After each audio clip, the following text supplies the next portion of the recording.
अल निनोनं अत्यंत वेगानं रंग बदलायला सुरुवात केली आहे. संपूर्ण जून महिना दडी मारलेला मान्सूनचा पाऊस आता जुलैच्या पहिल्या आठवड्यात जवळपास राज्यभर सक्रिय झाल्याचं दिसतंय. हवामान विभागानंही पहिल्या आठवड्यात राज्यभर ठिकठिकाणी पावसाचे अलर्ट दिलेत. पण सध्या गरजणारा पाऊस पेरणीनंतरही बरसेल का, हा खरा प्रश्न आहे. कारण भारतीय हवामान विभागानं 30 जूनला जुलै महिन्यात देशात सरासरीच्या 94% कमी पाऊस पडेल असा अंदाज वर्तवलाय. विशेष म्हणजे यंदाचा जून महिना हा 1901 नंतरचा भारतातला 5वा सर्वात कोरडा महिना ठरलाय. देशात तब्बल 40% पावसाची तूट निर्माण झाली आहे, नोंदली गेली आहे. त्याचवेळी हवामान विभागानं आता सगळ्यांना चिंतेत टाकणारा, काळजीत टाकणारा इशाराही दिलाय. सुरुवातीला हवामान विभागाला वाटत होतं की पावसाला निष्क्रिय करणारा अल निनो फॅक्टर सक्रिय झालाय, त्याचा भारताला ऑगस्ट आणि सप्टेंबर मध्ये फटका बसेल. पण या अल निनोनं आता सुरुवातीपासूनच रंग दाखवायला सुरुवात केली आहे. जगभरातील हवामान तज्ज्ञांनीही आता हा अल निनो रंग बदलून सुपर अल निनो मध्ये रूपांतरित होण्याचा इशारा दिलाय. त्यामुळेच आजच्या व्हिडिओमध्ये आपण हा सुपर अल निनो नेमका असतो काय, तो किती वेगानं भारताकडे आणि जगाकडे झेपावतोय आणि यामुळे आपल्या ताटातल्या भाकरीपासून ते खिशातल्या पैशांपर्यंत सर्व काही कसं बदलू शकतं, हेच सगळं आजच्या साधं सोपं मध्ये उलगडणार आहोत. त्यामुळे व्हिडिओ शेवटपर्यंत बघा. आणि पुढे जाण्याआधी आपल्या सगळ्यांना विनंती आहे की तुम्ही अजूनपर्यंत टीओडी मराठी चॅनलला यूट्यूबवर सबस्क्राईब केलं नसेल तर लगेच सबस्क्राईब करा, सोशल मीडियावर फॉलो करा. नमस्कार, मी सदानंद घायल, तुम्ही बघताय टीओडी मराठी. सुरुवातीलाच आपण अल निनो म्हणजे काय आणि तो सुपर अल निनो मध्ये कसा रूपांतरित होतो हे बघू. तुम्हाला स्क्रीनवर दिसत असेल की सामान्य परिस्थितीत प्रशांत महासागरावर पूर्व दिशेकडून पश्चिमेकडे अत्यंत वेगानं वारे वाहतात. त्यांना आपण व्यापारी वारे म्हणतो. हे वारे समुद्राच्या पृष्ठभागावरील गरम पाणी आशिया आणि ऑस्ट्रेलिया खंडाच्या दिशेने ढकलतात. पण जेव्हा अल निनो येतो, अल निनो सक्रिय होतो, तेव्हा हे व्यापारी वारे अचानक कमकुवत पडतात किंवा कमजोर होतात किंवा चक्क उलट्या दिशेनं वाहू लागतात. यामुळं आशियाकडे आलेलं गरम पाणी पुन्हा एकदा मध्य आणि पूर्व प्रशांत महासागराकडे म्हणजेच दक्षिण अमेरिकेच्या दिशेनं परतू लागतं. समुद्रातील या गरम पाण्याचा अवाढव्य साठा जागतिक हवामानाचा रिमोट कंट्रोल आपल्या हातात घेतो आणि जगभरातील वाऱ्याची, पावसाची आणि तापमानाची सगळीच गणितं बिघडवून टाकायला सुरुवात करतो. आता प्रश्न येतो की याला सुपर अल निनो कधी म्हटलं जातं. या प्रश्नाचं उत्तर थोडं टेक्निकल आहे, पण हे टेक्निकल उत्तरच आपल्याला समजून घेणं खूप गरजेचं आहे. कारण त्याच्या बळावरच आपल्याला सुपर अल निनो म्हणजे काय, अल निनो आणि सुपर अल निनो मध्ये नेमका फरक काय तो समजणार आहे. तर जेव्हा भूमध्य रेखीव प्रशांत महासागराचं तापमान सामान्य तापमानापेक्षा 2 अंश सेल्सिअस किंवा त्याहून अधिक वाढतं, तेव्हा या स्थितीला अतिशय शक्तिशाली किंवा सुपर अल निनो असं म्हटलं जातं. इथे एक महत्वाची तांत्रिक बाब देखील ध्यानात घेणं गरजेचं आहे. ती म्हणजे जागतिक हवामान संघटना त्यांच्या अधिकृत भाषेमध्ये सुपर अल निनो असा शब्द कुठेही वापरत नाही.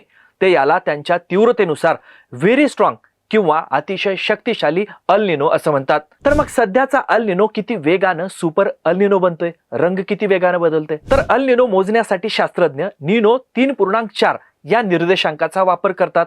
अल निनो घोषित करण्यासाठी हा निर्देशांक, हा रेशोच 0.80 अंश सेल्सिअसच्या पुढे जाणं आवश्यक असतं. मात्र ऑस्ट्रेलियन हवामान विभागाच्या आकडेवारीनुसार 28 जून 2026 रोजी संपलेल्या आठवड्यात हा निर्देशांक चक्क 1.24 अंश सेल्सिअसवर पोहोचलाय. विशेष म्हणजे अवघ्या 2 आठवड्यात त्यात 0.30 अंशाची प्रचंड वाढ झाली आहे. खासगी हवामान संस्था स्कायमेटनं दिलेल्या माहितीनुसार प्रशांत महासागराच्या पृष्ठभागाखालील पाण्याचं तापमान तब्बल 6 अंश सेल्सिअसनं अधिक वाढले. तसंच निनो 3.4 निर्देशांकानं एप्रिल 2024 नंतर पहिल्यांदाच 1 अंश सेल्सिअसचा टप्पा ओलांडलाय. समुद्राच्या आत साठलेली ही प्रचंड उष्णता अल निनोला जुलैमध्येच अत्यंत वेगानं शक्तिशाली बनवण्यासाठी एक इंधनाचं काम करते. आता आपण अल निनोच्या रंगबदलाच्या वेगाबद्दल जगभरातल्या हवामान संस्था काय म्हणतात ते बघू. अमेरिकेच्या नॅशनल ओशनिक अँड ॲटमॉस्फेरिक ॲडमिनिस्ट्रेशननं काही दिवसांपूर्वीच यंदाचा अल निनो हा सुपर अल निनो बनण्याची तब्बल 63% शक्यता असल्याचा अंदाज वर्तवला होता. त्यांच्या हवामान मॉडेलनुसार हे तापमान 2.6 अंश सेल्सिअस पर्यंत जाऊ शकतं. तर एका कॅनेडियन मॉडेलनं हे तापमान 3 अंश सेल्सिअस पर्यंत भडकण्याचा इशारा दिलाय. म्हणजे तापमान वाढीचे जुने सगळे रेकॉर्ड मोडीत निघू शकतात. ऑस्ट्रेलियाच्या हवामान विभागानं अल निनो अधिकृतपणे सक्रिय झाल्याची घोषणा केली.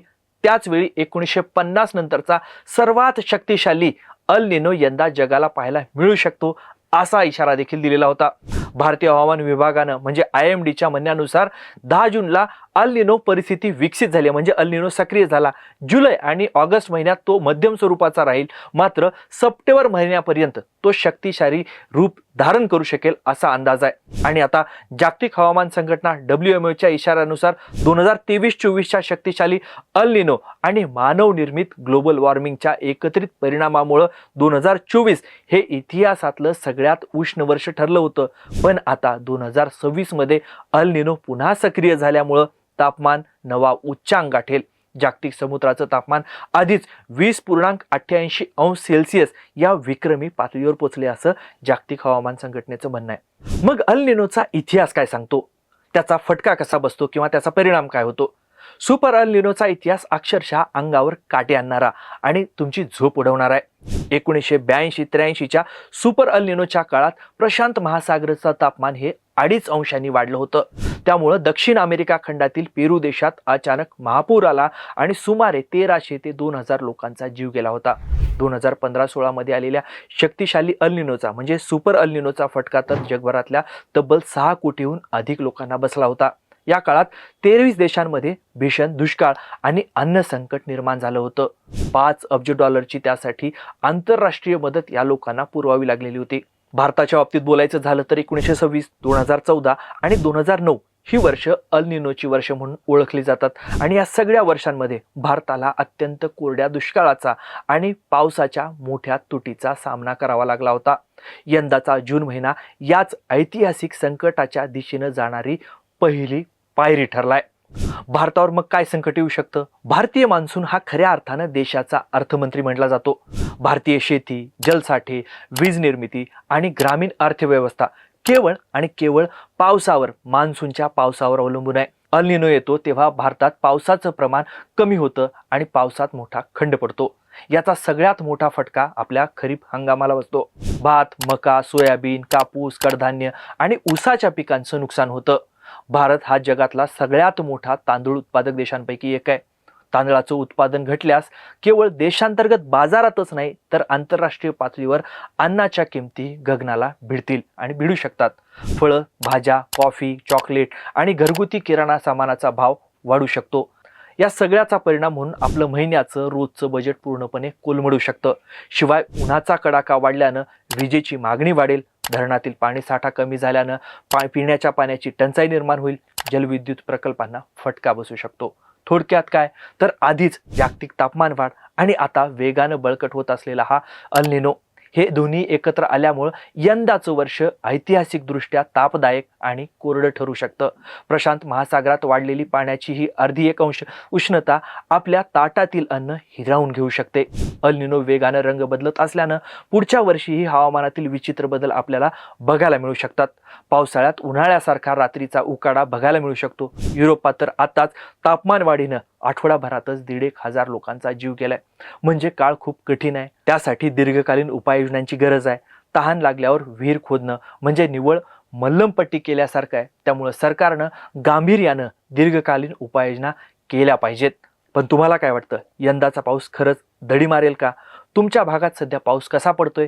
यंदाचा पावसाळा वेगळा वाटतोय का? कमेंट करून तुमची मतं, तुमचा अनुभव शेअर करा. हे माहितीपूर्ण विश्लेषण तुम्हाला आवडलं असेल तर व्हिडिओला लगेच लाईक करा, व्हिडिओ मित्रमंडळींना शेअर करा आणि अशाच अभ्यासपूर्ण विश्लेषणासाठी TOD मराठी चॅनलला यूट्यूबवर सबस्क्राईब करायला विसरू नका. सोशल मीडियावर फॉलो करा. हा व्हिडिओ शेवटपर्यंत बघितल्याबद्दल आपल्या सगळ्यांचे खूप खूप धन्यवाद.